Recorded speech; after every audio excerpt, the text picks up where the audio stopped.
नमस्कार सभी साथियों को। मैं मोनिका सिंह आप सभी का बहुत स्वागत करती हूँ Rojgar with Ankit civil services platform पर। आप सभी साथियों से आशा करती हूँ सभी अच्छे हैं, बेहतर हैं। कॉन्सेप्ट की इस सीरीज के अंदर आज हम डिस्कस करेंगे CRR यानी कि कैश रिजर्व रेशियो। हिंदी में इसे नगद आरक्षित अनुपात कहा जाएगा और ये रिजर्व रेशियो का एक प्रकार है। रिजर्व रेशियो जैसा कि नाम से ही प्रतीत हो रहा है, रिजर्व माने क्या, जिसको कि होल्ड करके रख लिया जाए। एक इसका पार्ट SLR होता है, उसको हम नेक्स्ट वीडियो के अंदर डिस्कस करेंगे। SLR का मतलब है सांविधिक तरलता अनुपात, स्टैट्यूटरी लिक्विडिटी रेशियो। तो यहाँ पर रिजर्व रेशियो के पहले प्रकार यानी CRR को डिस्कस करने जा रहे हैं।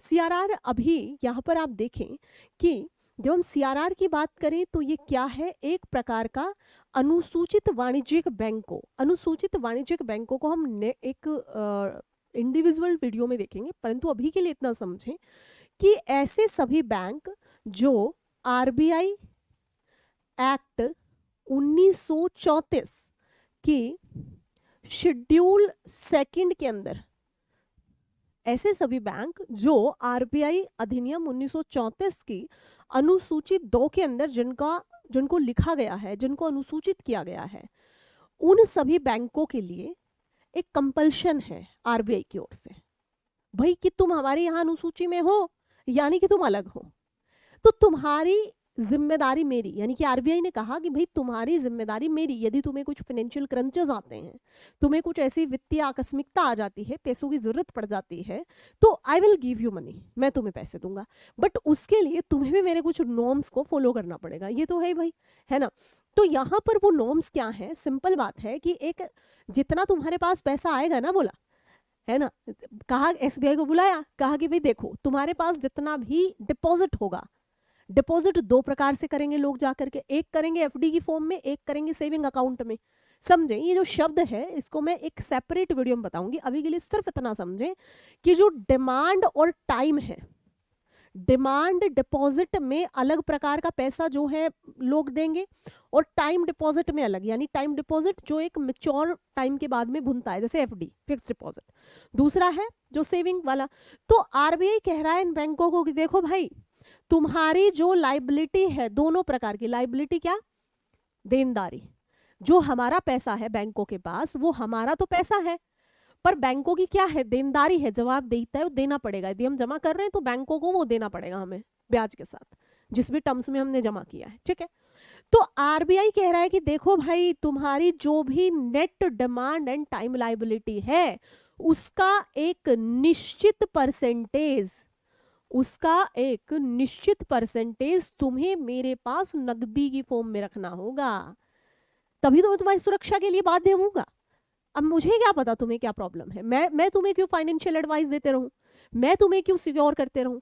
तो you have to submit a fix percentage in the form of CRR, यानी समझे कि भाई SBI के पास मान लिया अलग टाइप का है, यूनियन बैंक ऑफ इंडिया के पास अलग है, केनरा के पास अलग पैसा है, यानी कि इनके पास हो सकता है SBI के पास 500 करोड़ रुपया हो, ठीक है, 1000 करोड़ हो, यूनियन के पास 500 करोड़ हो, इसके पास जो है 200 करोड़ हो, है ना। वो सबके पास अलग अलग जमा करते हैं लोग, जितने नंबर ऑफ कस्टमर जिसके पास है। तो अगर SBI के पास 1000 करोड़ रुपए जमा किए हैं डिमांड डिपॉजिट में, सेविंग डिपॉजिट में, जिसमें भी किए हैं, तो उसका एक फिक्स परसेंटेज जो कि डिसाइड करेगा RBI की मॉनेटरी पॉलिसी कमेटी। अभी वर्तमान में कितना है, 4.50, समझे। तो यानी कि 4.50% किसका, इस NDTL का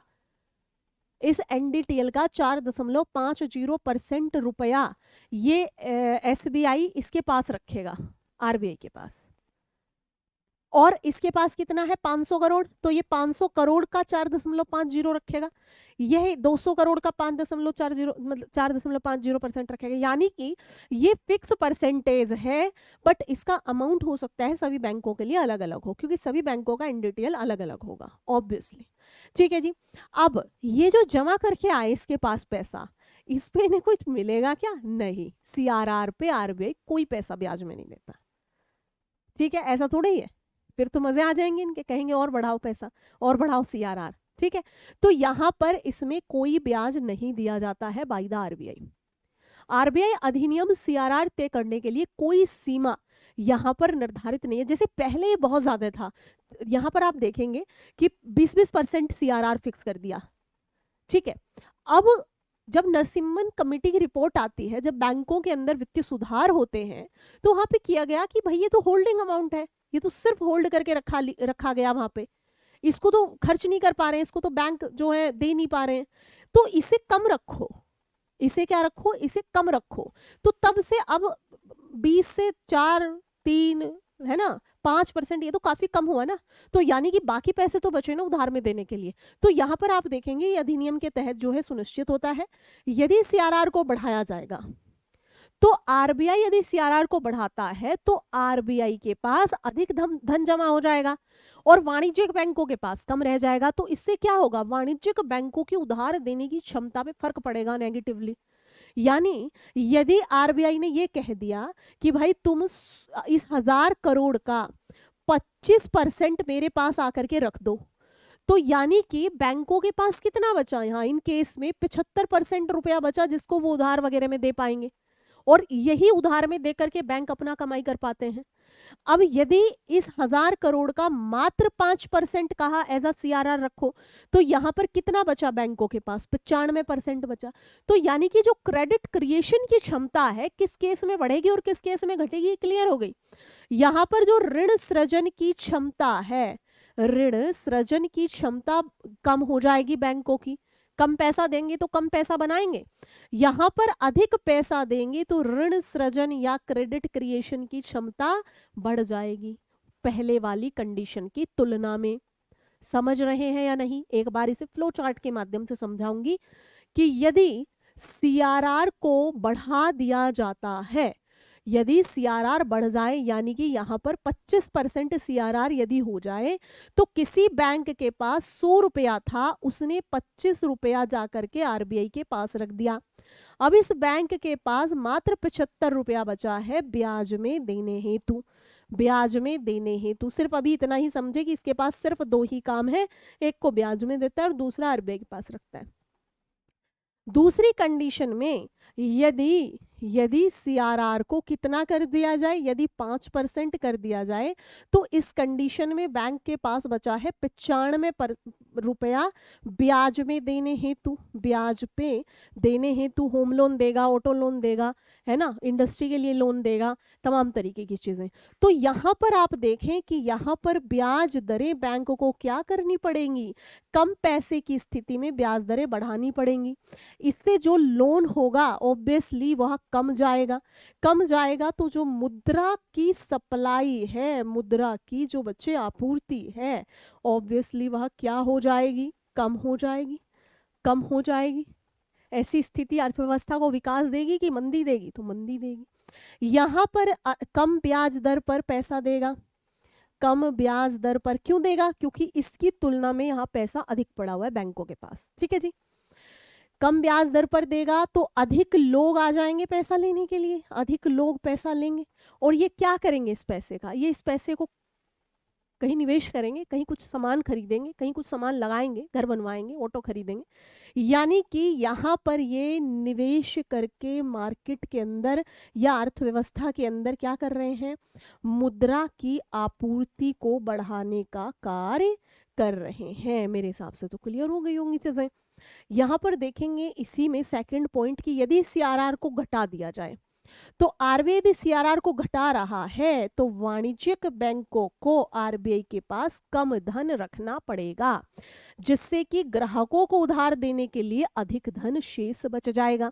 इस प्रकार से मुद्रा आपूर्ति को बढ़ावा दिया जा सकता है। ऊपर वाले में कम कर दी मुद्रा आपूर्ति, नीचे वाले में बढ़ा दी मुद्रा आपूर्ति। तो इस प्रकार से बच्चे यहाँ पर आपका ये सीआरआर क्लियर हो जाना चाहिए। एक प्रश्न बताऊंगी, यहाँ पर प्रश्न पूछा गया है बहुत आसान। अब जैसे जैसे कॉन्सेप्ट आपका क्लियर होता जाएगा वैसे वैसे प्रश्न बनने शुरू हो जाएंगे। कह रहे यदि भारतीय रिजर्व बैंक के द्वारा सीआरआर यानी नकद कोष अनुपात में कमी की जाती है तो इसका साख सृजन पर क्या प्रभाव पड़ेगा। यहाँ पर सीआरआर क्या कर दिया, कम कर दिया। अभी बताया मैंने आपको कि यदि सीआरआर बढ़ा रहे हैं तो साख सृजन कम होगा, मुद्रा आपूर्ति कम, यहाँ पर क्या है, बढ़ जाएगा। यानी कि यदि CRR पहले 25 था, अभी 5 कर दिया, ठीक है, इतना ड्रास्टिक चेंज आएगा नहीं, मैं सिर्फ उदाहरण दे रही हूँ। तो यहाँ पर जो बैंकों की साख सृजन क्षमता है उसमें वृद्धि हो जाएगी। ये चीज क्लियर है एकदम से? जैसे जैसे कॉन्सेप्ट समझ आएगा, प्रश्नों को खुद बनाना शुरू कर दोगे।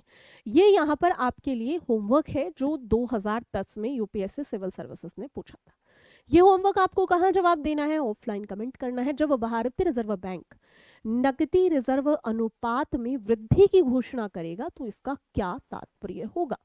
वाणिज्यिक बैंकों के पास उधार देने के लिए कम मुद्रा होगी, आरबीआई के पास उधार देने के लिए कम मुद्रा होगी, केंद्र सरकार के पास उधार देने के लिए कम मुद्रा होगी, या वाणिज्य बैंकों के पास उधार देने के लिए अपेक्षाकृत अधिक मुद्रा होगी? ये आप मुझे ऑफलाइन कमेंट में आंसर दें। ठीक है, तो यहाँ पर ये पूरी सीरीज आपकी चलती रहेगी सभी विषयों की। आप सभी इससे डेली जुड़ा करें एक पर्टिकुलर टाइम पर। ठीक है बच्चे, तो आप सभी बालकों का बहुत बहुत धन्यवाद। मिलते हैं नेक्स्ट वीडियो में आपके कॉन्सेप्ट को बूस्ट करने के लिए। Thank you.